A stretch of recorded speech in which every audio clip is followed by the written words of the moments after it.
Hi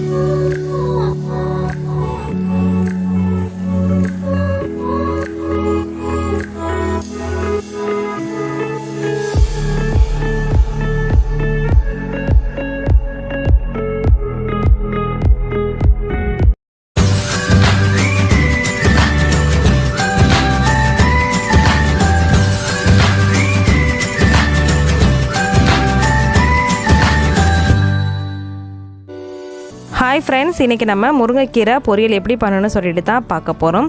முருங்கைக்கீரை பார்த்திங்கன்னா நல்லா கிள்ளி எடுத்து வச்சுருக்கேன். காம்பு எதுவும் இல்லாமல் நல்லா கிள்ளிட்டு 4-5 டைம் தண்ணியில் வாஷ் பண்ணி எடுத்து வச்சுக்கோங்க. முருங்கைக்கீரையில் வந்துட்டு நிறைய சத்துக்கள் இருக்குது. வாரத்தில் ஒரு 2 நாளாச்சும் நம்ம முருங்கைக்கீரையை நம்ம உணவில் சேர்த்துக்கிறணும். முக்கியமாக குழந்தைங்களுக்கு வந்துட்டு நீங்கள் தாராளமாக செஞ்சு கொடுக்கலாம், நல்லாயிருக்கும். இப்போ முருங்கைக்கீரைக்கு தேவையான சின்ன வெங்காயம் வந்துட்டு கட் பண்ணி எடுத்து வச்சுருக்கேன். முருங்கைக்கீரை பொரியலுக்கு பார்த்தீங்கன்னா சின்ன வெங்காயம் சேர்த்திங்கன்னா நல்லா சுவையாக இருக்கும். இது கூடவே கொஞ்சமாக கருவேப்பிலை, காரத்துக்கு பார்த்திங்கன்னா 2 வரமிளகாய் எடுத்திருக்கேன்.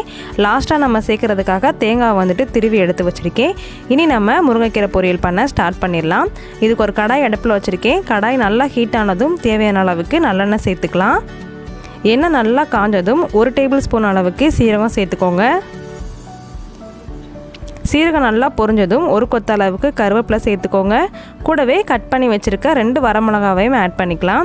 இது எல்லாத்தையும் ஒருக்க நல்லா கலந்து விட்டுக்கோங்க. இப்போ நம்ம கட் பண்ணி வச்சுருக்க சின்ன வெங்காயத்தையும் சேர்த்துக்கலாம். சின்ன வெங்காயம் இல்லாத பட்சத்தில் பெரிய வெங்காயத்தை வந்துட்டு குட்டி குட்டியாக கட் பண்ணி சேர்த்துக்கோங்க. முடிஞ்ச அளவுக்கு சின்ன வெங்காயம் யூஸ் பண்ண பாருங்கள். முருங்கைக்கீரை பொரியலுக்கு சின்ன வெங்காயம் சேர்த்திங்கன்னா கீரை பொரியல் நல்ல சுவையாக இருக்கும். இப்போ வெங்காயம் லைட்டாக வதங்குற அளவுக்கு வெயிட் பண்ணலாம். வெங்காயம் வதங்குறதுக்கு தேவையான அளவுக்கு உப்பையுமே இப்போயே சேர்த்துக்கலாம். கொஞ்சமாக மட்டும் உப்பு சேர்த்துக்கோங்க. கீரை நல்லா வெந்து வரவும் லாஸ்ட்டில் உப்பு பார்த்துட்டு அப்போ கொஞ்சம் சேர்த்துக்கலாம். உப்பு சேர்த்துட்டு நல்லா வந்துட்டு மிக்ஸ் பண்ணி விட்டுக்கோங்க. வெங்காயம் லைட்டாக கண்ணாடி பதம் வர அளவுக்கு வதக்கி விட்டுக்கிட்டே இருங்க. இப்போ பாருங்கள், ஓரளவுக்கு நல்லாவே வதங்கி வந்துருச்சு வெங்காயம். கீரை பொரியலுக்கு வெங்காயம் கரெக்டான பதத்தில் வெந்து வரணும். அப்போ தான் கீரை பொரியல் நல்ல டேஸ்ட்டாக இருக்கும். வெங்காயத்தை ரொம்பவும் கரிச்சிடாமல் பார்த்துக்கோங்க. இப்போ ஓரளவுக்கு வெங்காயம் வதங்கிருச்சு. இப்போ நம்ம அலசி வச்சுருக்க கீரை எல்லாத்தையுமே சேர்த்துக்கலாம்.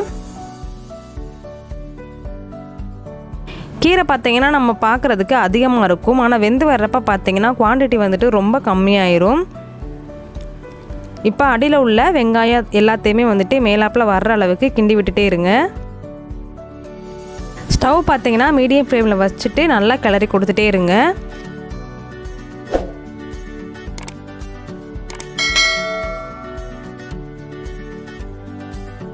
இப்போ பாருங்கள், நல்லா கீரை சுருண்டு வெந்து வந்துட்டுருக்கு. வெங்காயம் எல்லாமே பார்த்திங்கன்னா மேலாப்புறம் வர்ற அளவுக்கு சுருள வதக்கி விட்டுக்கோங்க.